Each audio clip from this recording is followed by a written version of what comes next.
कैसे तो है गौरी के लाला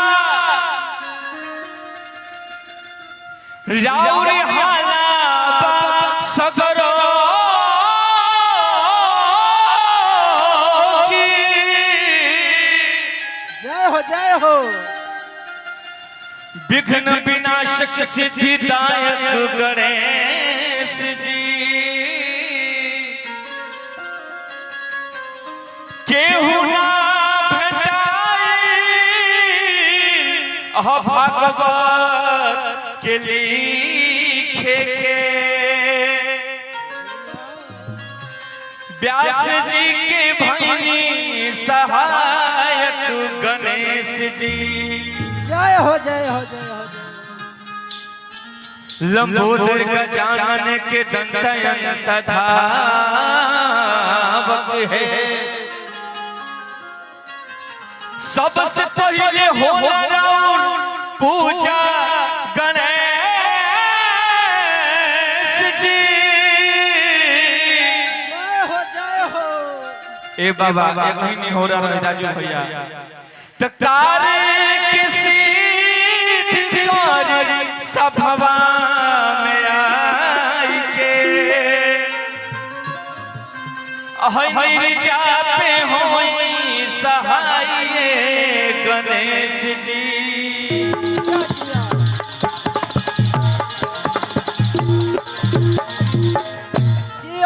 सावन के महीना चला था भैया शंकर भगवान ऐसा भगवान हमें राजू भैया कि दू शब्द के बारे में ना बोलो खिसिया जाए अपन त्रिशूल लेके जब पड़ जाइए ना तो बचल ना जाए यही चलते ये दुनिया इस धरती के सबसे भारी मंत्र ओम त्र्यंबकम यजामहे सुगंधिं पुष्टिवर्धनम उर्वारुकमेव बन्धनात् मृत्योर्मुक्षम् अमामृता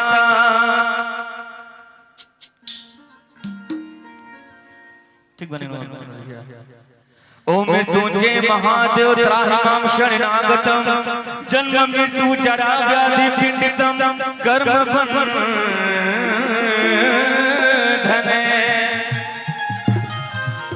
अब दिखा दी हमारे के मेजर आहा एक लाइन चांदनी हमारा संग जब डांस करबो न तो नाची ना हम बजा अभी ना उठाई भाई अभी बैठा रहो उठाई लेकिन मिजाज में नाची हमारा हम ओ ब्यास ना है कि हम गावत नहीं तू नाचत रहो देखत नहीं ना सबके ठीक लागे के चाहिए बीना बजवैया अरे हंस के भैया जय हो अरे दुबारी के करा जाए हमार साउंड ढेर बका ढेर साउंड बा बढ़वा ले तनी से रोगो बढ़िया बजा दी तुम बढ़वा ले रोगो बढ़िया बजा दी भैया बीना बजवैया मैया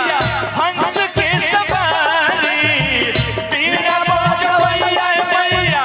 हंस के सवारी दुबारी के करा जाए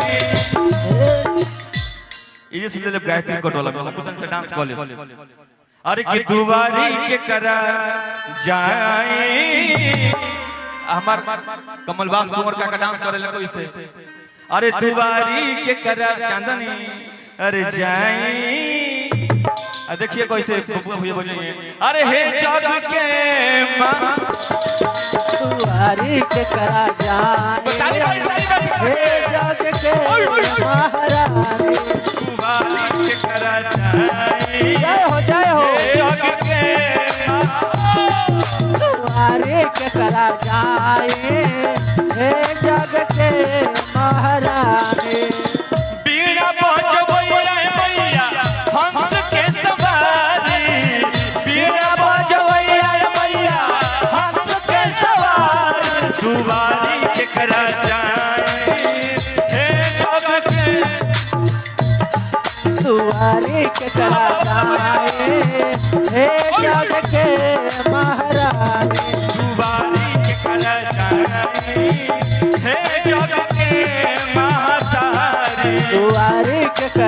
जाए हे जग के महारानी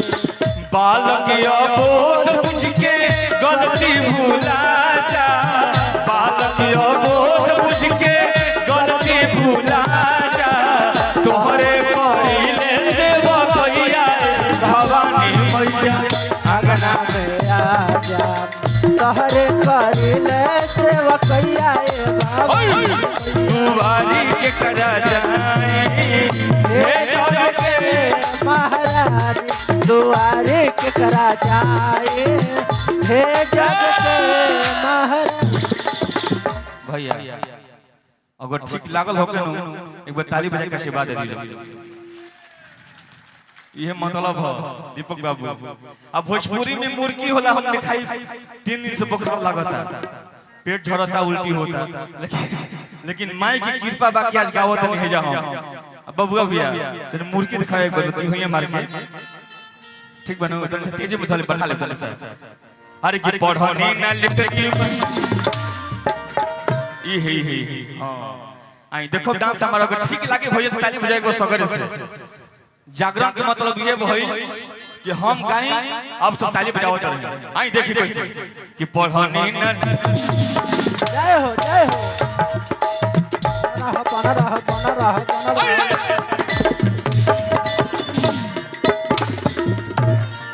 बाहर जोड़ी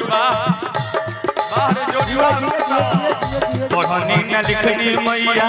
कबनो पढ़ैया बीच मझधार में बीच मझधार में ही फसल बिया नैया बीच मझधार में ही फसल बिया नैया गुनवा के कर गाए महातारी गुनवा के कर गाए महातारी दुआरी के करा जाए हे जग के दुआरी के करा जाए हे जग के महारानी दुआरी के करा जाए हे जग के दुआरी के करा जाए कलाकारी हो दू हली हाँ भाई कलाकारी देखिए हे जग के और आराम से बराबर ध्यान दिए हे जग के महारानी दुआरी के करा जाए हे जग के महारानी दुआरी के करा जाए हे जग के महातारी दुआरी के करा जाए हे जग के महातारी दुआरी के करा जाए हे जग के महातारी दुआरी के करा जाए हे